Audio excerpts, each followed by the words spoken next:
पिछले लेक्चर में हम लोगों ने पढ़ा कि वोल्ट मीटर क्या होता है और विभव मापी क्या होती है। विभव मापी को क्यों बनाया गया ये भी हम लोगों ने पढ़ा, क्योंकि वोल्ट मीटर करंट लेता था जब मापता था वैल्यू। विभव मापी से जब वैल्यू कैलकुलेट होती है या मापते हैं तो ये करंट नहीं लेती है। विभव मापी द्वारा सेल का विद्युत वाहक बल ज्ञात करना। तो पहले क्या है कि सेल का ईएमएफ ज्ञात करना। सेल का ईएमएफ विद्युत वाहक बल द्वारा ज्ञात करना। विभव मापी क्या होता है ये ऑलरेडी आपको पढ़ाया गया है। एक बैटरी होती है जो थोड़ा हाई वोल्टेज की होती है, एक की होता है, एक वेरिएबल रेजिस्टेंस या हम कहें कि धारा नियंत्रक होता है, और एक AB प्रतिरोध तार होता है। ये थ्योरेटिकल डायग्राम है। इन प्रैक्टिकल में आपको ये तार ऐसे ऐसे करके मिलेगा। दो सिरे, एक A और दूसरा जो है B आपको मिल जाएगा। इसकी विभव प्रवणता मान लीजिए क्या है, K है। विभव प्रवणता K है, K है। किसकी? विभव मापी की। अब सेल का विद्युत वाहक बल ज्ञात करना है। तो सेल का नोटिफिकेशन आप जानते हैं, नोटेशन कैसे दिखाया जाता है। सेल का ये पॉजिटिव सिरा है और ये निगेटिव सिरा है। व्यवहार में थ्योरेटिकली हम लोग लिखते कैसे हैं, इसका ईएमएफ E, इसका आंतरिक प्रतिरोध स्मॉल r। तो धन सिरे को A से जोड़ दीजिए, ऋण सिरे को एक की से होते हुए गैल्वानोमीटर से जोड़ दीजिए। मतलब जब जरूरी रहे ऑन करें, जब जरूरी रहे ना जरूरी रहे ऑफ कर रखें। वैसे भी नहीं भी यहाँ की लगाएंगे तो कोई दिक्कत नहीं है। आगे गैल्वानोमीटर से जुड़ेगा, फिर ये जैकी से जुड़ेगा, जिससे हम पता करेंगे कि शून्य विक्षेप की स्थिति कहाँ मिलती है। एग्जाम में अगर आता है 5 नंबर में कि सेल का विद्युत वाहक बल कैसे ज्ञात करेंगे, तो जैसे हमने कार्यविधि इसका पढ़ाया है पिछले वीडियो में कि एक बार दूरी लीजिए, बताइए कि यहाँ का विभवांतर यहाँ से अधिक है तो धारा इस तरह से बहेगी। फिर उस दूरी को कम करिए, बताइए कि यहाँ का विभवांतर कम होगा, यानी धारा दूसरी तरफ बहेगी। यानी दो स्थितियों में गैल्वानोमीटर के डिफ्लेक्शन दो अपोजिट डायरेक्शन में हमको मिल जाते हैं। यानी हमको पता हो जाता है कि उनके बीच में ही कहीं शून्य विक्षेप की स्थिति है। तो जहाँ शून्य विक्षेप की स्थिति आती है मतलब उस समय सेल से धारा ना ही ली जाएगी ना ही सेल को धारा दी जाएगी। तब यहाँ का विभवांतर इसका टर्मिनल पोटेंशियल के बराबर होगा। और जब धारा नहीं ली जाएगी, नहीं दी जाएगी, तो जो इसका ईएमएफ है वही इसका क्या हो जाता है, टर्मिनल पोटेंशियल होता है सेल का।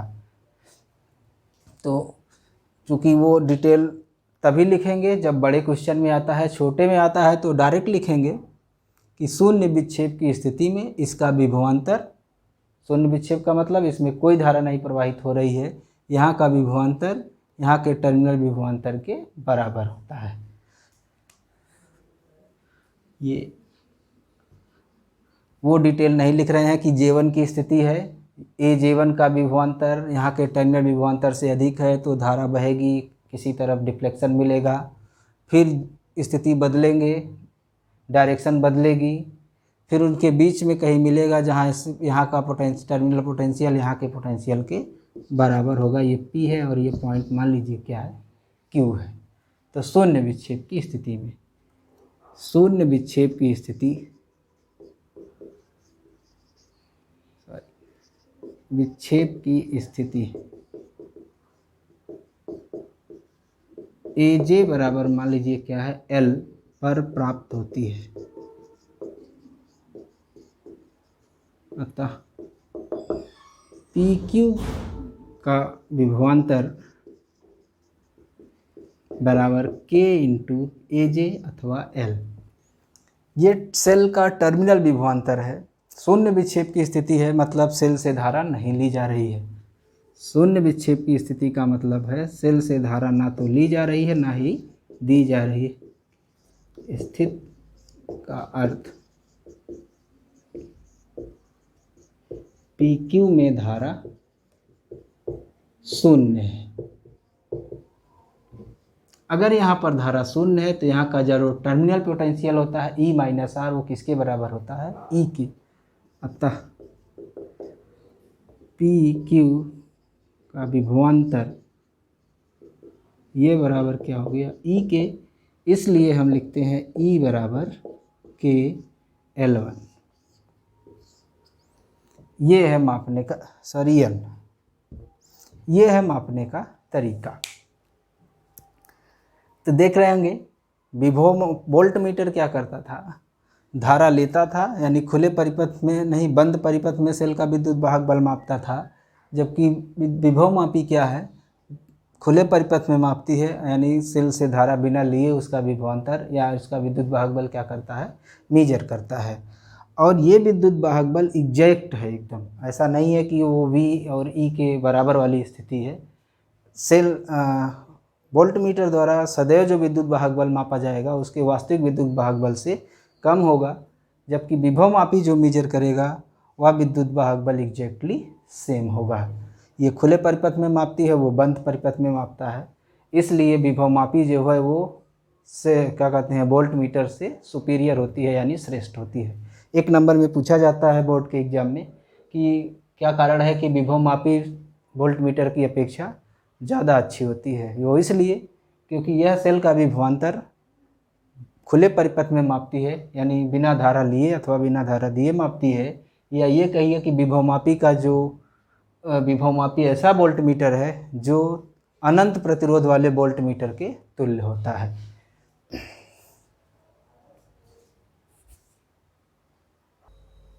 तो L लंबाई पर शून्य विक्षेप मिला तो E बराबर हो गया KL।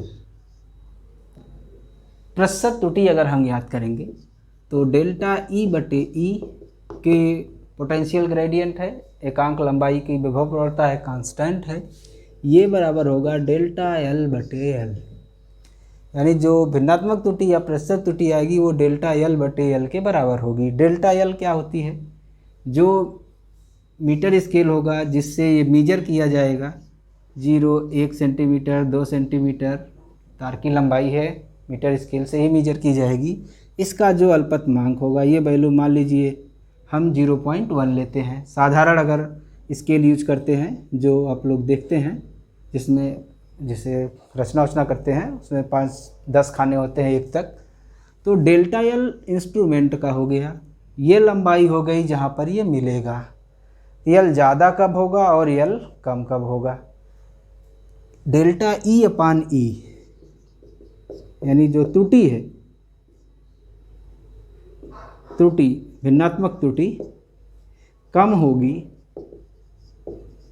यदि L अधिक हो, क्योंकि इसमें इसका भाग होगा। और L अधिक कब होगा? V बराबर है KL। K का मान अगर जैसे एग्जाम्पल लीजिए, V बराबर 5 वोल्ट है, K बराबर 2.5 है, तो L बराबर क्या आएगा? 2 आएगा।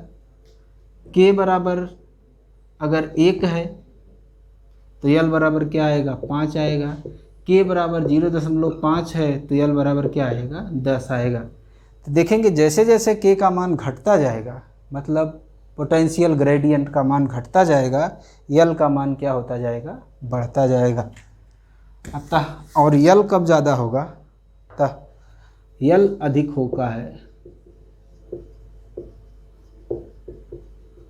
जब K यानी विभव प्रवणता का मान कम होता है। और K कम कब होता है? K कैसे निकाले थे ये इसके पिछले वाले वीडियो का देखेंगे। सिद्धांत तो हमने लिखा था VAB बटे L। VAB का मतलब है A से B का विभवांतर, L क्या है? AB बराबर L, इसकी लंबाई। तो अब K कम तभी होगा जब L क्या हो? अधिक होना चाहिए। दिस इम्प्लाइज L क्या होना चाहिए? अधिक होना चाहिए। इसीलिए जो विभव मापी है उसमें तार AB की लंबाई 10 मीटर 12 मीटर रखी जाती है, ताकि जो एरर आती है, संभावित त्रुटि आती है, परमिसिबल एरर आती है परसेंटेज में, उसकी वैल्यू क्या हो, कम से कम हो।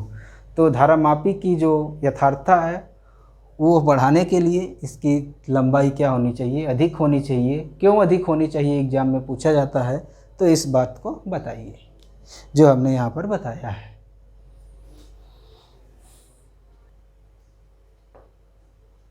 विभवमापी द्वारा दो सेलों के विद्युत वाहक बलों की तुलना करना है। दो सेल लेना है, इसका प्रैक्टिकल भी है हम लोगों के सिलेबस में। ये तार ए बी रहेगा, प्रैक्टिकल डायग्राम हमने बताया है कि वो घूम के रहेगा, लेकिन आपको ए और बी मिल जाएगा, जिससे कि मतलब है ए पॉइंट ए, दूसरा पॉइंट बी। ये कनेक्शन करिए, बैटरी से जोड़िए। हाँ, ये बैटरी सेल के विद्युत वाहक बल से अधिक होनी चाहिए, इसीलिए इसमें दो पॉइंट बताया गया है। ये 6 वोल्ट 8 वोल्ट की रहेगी। अगर हम 1 से 1.5 वोल्ट 2 वोल्ट 3 वोल्ट तक की ईएमएफ वाले सेलों का क्या कर रहे हैं, तुलना कर रहे हैं, तो ये सर्किट बन जाएगी धारा नियंत्रक बीच में की ऑन ऑफ करने के लिए। दो सेल हैं, एक सेल का विद्युत वाहक बल मान लीजिए क्या है, E1 है। दूसरे सेल का विद्युत वाहक बल मान लीजिए क्या है, E2 है। दोनों के जो पॉजिटिव सिरे हैं वो ए से जोड़ दीजिए। प्रैक्टिकल लैब में आप कनेक्शन बनाएंगे तो तार मिलेंगे, यानी सब के धन सिरे एक जगह पर रख दीजिए, वो क्या हो जाएगा, ए है। इन दोनों सेल के आंतरिक प्रतिरोध R1 और R2 है, हालांकि उनसे हमको यहाँ कोई मतलब है नहीं। ये दो सेल हो गए। अब यहाँ पर की यूज की जाएगी 2B। सर्किट इस तरह से बनेगी, दो सेल हैं, दोनों के पॉजिटिव ए पर चले गए। नेगेटिव सिरा एक दो की है, K1 और K2, जो एक साथ हैं और उसके बीच से गैल्वानोमीटर जुड़ा है। एक्चुअली करना क्या है, एक बार E1 निकालना है, एक बार E2 निकालना है। जैसे अभी हम लोग सेल का विद्युत वाहक बल मापना सीखे हैं विभवमापी के द्वारा, तो उसके लिए एक साथ यहाँ पर देख रहे होंगे कि ये बीच में डिस्कनेक्ट है, यहाँ पर भी ये बीच में डिस्कनेक्ट है। एक कापर की कील टाइप की रहती है चाबी, उसको इसी में डाल दिया जाएगा, मतलब K1 की लगी रहेगी, K2 निकल जाएगी, तो ये ऑफ ऑन हो जाएगा और ये ऑफ स्थिति में रहेगा, यानी केवल ये जुड़ा रहेगा। शून्य विक्षेप की स्थिति पता करेंगे, जहाँ मिलेगा E1 बराबर KL1 हो जाएगा। इसको निकाल देंगे, इसको ऑन कर देंगे, यानी यहाँ पर लगा देंगे, इसको निकाल देंगे, तो ये डिसकनेक्ट हो जाएगा, ये कनेक्ट हो जाएगा, यानी अब हम इसका विद्युत वाहक बल मापेंगे। फिर इस पर कहीं पर खोजेंगे जहाँ पर शून्य विक्षेप की स्थिति मिलेगी, यानी गैल्वानोमीटर में डिफ्लेक्शन 0 मिलेगा। E2 बराबर हमको मिल जाएगा KL2। के बदलना नहीं चाहिए, मतलब ये करंट चेंज नहीं करेंगे, चेंज कर देंगे तो के बदल जाएगा। तो E1 बटे E2 बराबर मिल जाएगा L1 बटे L2। तो फर्स्ट K1 की कुंजी लगी हो तथा K2 निकाल ली गई हो।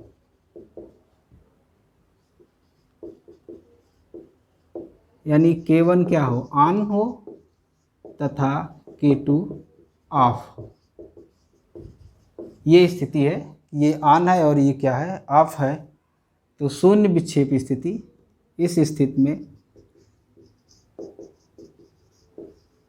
शून्य विक्षेप की स्थिति AJ1 बराबर L1 पर प्राप्त होती है। तो E1 बराबर क्या हो गया, KL1, मतलब इस सेल का विद्युत वाहक बल हो गया, क्योंकि ये लगा था और ये क्या था, निकला था। इसी प्रकार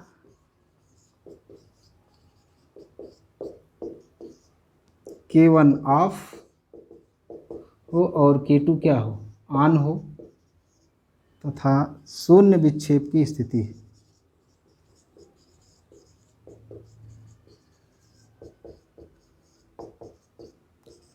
AJ2 बराबर L2 पर मिलती है। इसको J1 बना दीजिए।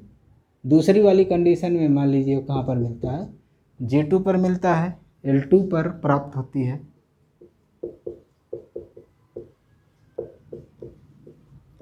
अतः E2 बराबर हो जाएगा KL2। समीकरण 2, समीकरण 1 और 2 से E1 बटे E2 बराबर L1 बटे L2। तो हमें दो सेल पता हो, दोनों का अलग अलग EMF पता कर लीजिए किस लंबाई पर मिल रहे हैं, दोनों का भाग दे दीजिए। E1 बटे E2 बराबर हो जाएगा L1 बटे L2। लैब में इस प्रैक्टिकल को करना है।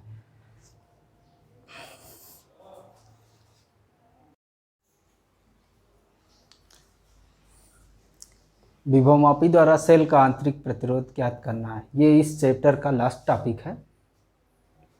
किसी सेल का आंतरिक प्रतिरोध हम विभवमापी की सहायता से कैसे ज्ञात करेंगे। एक विभवमापी है, यूजुअली हम इसकी वैल्यू नहीं लिखते हैं कि क्या है, किसी किसी न्यूमेरिकल में ज़रूरत पड़ती है तो वो इसमें देता है, जिसमें इसका के निकाल के सवाल को हल करना पड़ता है। हालांकि उसकी ज़रूरत हमको यहाँ थ्योरी पढ़ने में नहीं है, लेकिन न्यूमेरिकल सॉल्व करने में हो सकती है। तो फिर यहाँ की करंट वगैरह निकालने के लिए इसका रेजिस्टेंस, तार का रेजिस्टेंस सब दिया रहता है, वो अलग मैटर है। पर अभी एक सेल है जिसका विद्युत वाहक बल E और इंटरनल रेजिस्टेंस R है, चित्र के अनुसार जुड़ा हुआ है। एक प्रतिरोध बॉक्स है ये क्या है? प्रतिरोध बॉक्स, यानी जिससे हम जितना प्रतिरोध चाहे उतना वहाँ पर लगा सकते हैं। 1 ओम, 2 ओम, 3 ओम, 4 ओम, जो भी है, ये प्रतिरोध बॉक्स है। रेजिस्टेंस बॉक्स RB, R ओम यहाँ से हमने मान लीजिए यूज किया हुआ है, यानी यहाँ पर R ओम है। ये K1 की है और ये K2 की है, जिसके बीच से एक गैल्वानोमीटर जुड़ा हुआ है और दूसरा सिरा उसका विसर्पी से जुड़ा हुआ है, जिससे हम शून्य विक्षेप की स्थिति प्राप्त करते हैं। तो पहली स्थिति K1 ऑन तथा K2 ऑफ हो, अर्थात K1 की चाबी लगी हुई हो, ये दोनों जुड़े हुए हों और ये निकाली गई हो, तो शून्य विक्षेप की स्थिति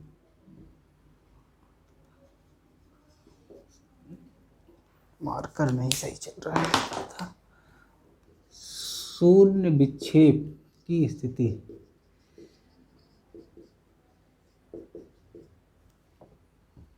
AJ1 बराबर L1 पर प्राप्त होती है।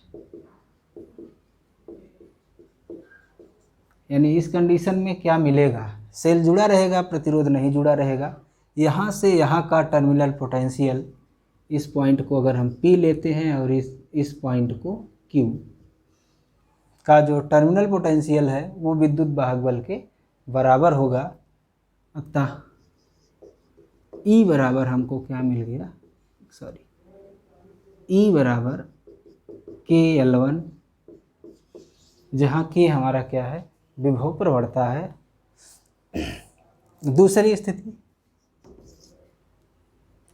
K1 तथा K2 दोनों ऑन होंगे। इस स्थिति में एक भी ऑफ नहीं रहेगी। K1 तथा K2 दोनों ऑन स्थिति में होंगे।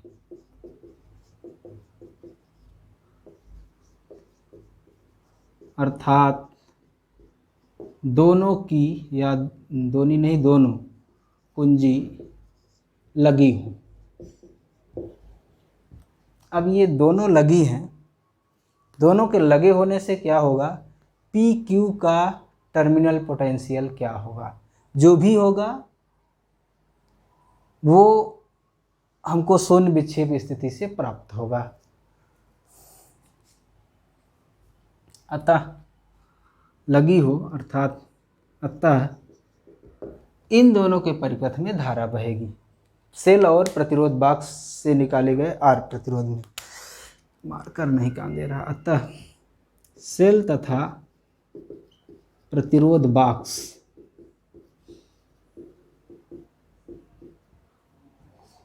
ब्रैकेट में R प्रतिरोध परिपथ में धारा बहती है। जब इसको भी ऑन कर देंगे तो इस परिपथ में धारा बहने लगेगी, जिसके कारण यहाँ पर हमको टर्मिनल पोटेंशियल जो मिलेगा वो थोड़ा सा कम मिलेगा। जो भी मिलेगा वो पता करते हैं। अतः PQ का विभवांतर बराबर टर्मिनल विभवांतर, जो कि V से लिखते हैं E माइनस आई आर, जहाँ I क्या है, सेल तथा R प्रतिरोध परिपथ में धारा।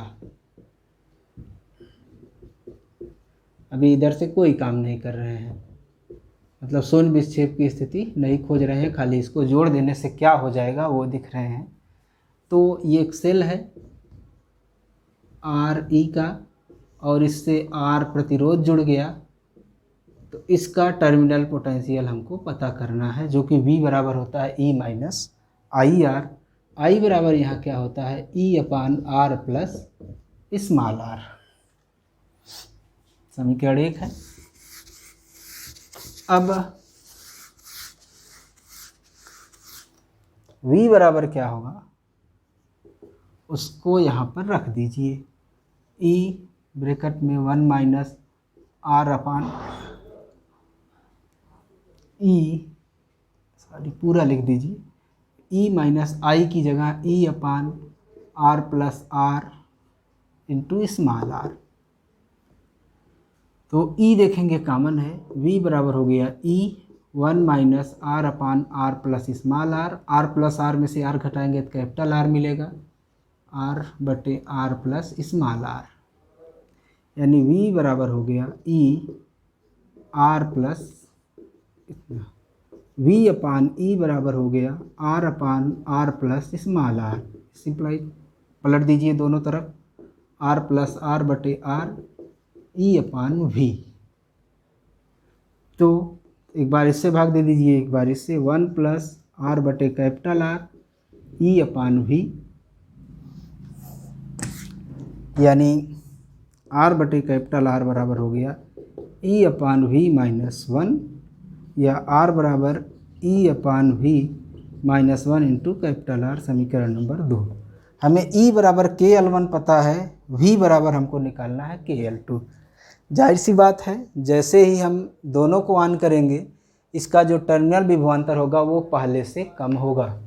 ये डिस्टेंस L1 है, तो जो दूसरी मिलेगी वो क्या मिलेगी, कम मिलेगी, L2 पर मिलेगी, जो कि वैल्यू पहले से कम होगी।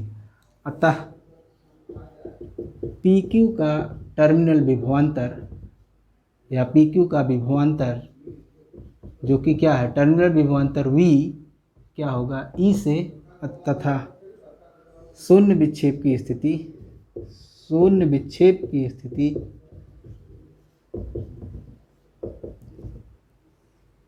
L2 जो कि क्या होगा, L1 से कम होगा, क्योंकि ये ज़्यादा था ये कम है, तो L2 जो है वो, यानी जितने मीटर पर मिला होगा उतने कम पर मिलेगा, L1 पर प्राप्त होती है। इस पर अगर प्राप्त होती है, यानी V बराबर हमारा क्या हो गया, KL2। समीकरण नंबर 3।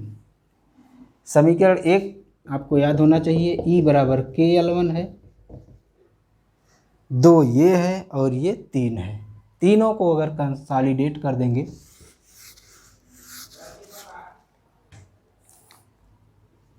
समीकरण फर्स्ट, सेकेंड, तथा थर्ड से, समीकरण फर्स्ट, सेकेंड तथा थर्ड से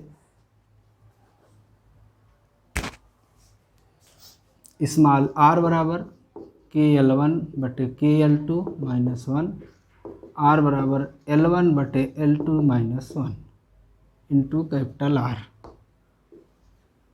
तो ये भी प्रैक्टिकल हम लोगों के सिलेबस में है।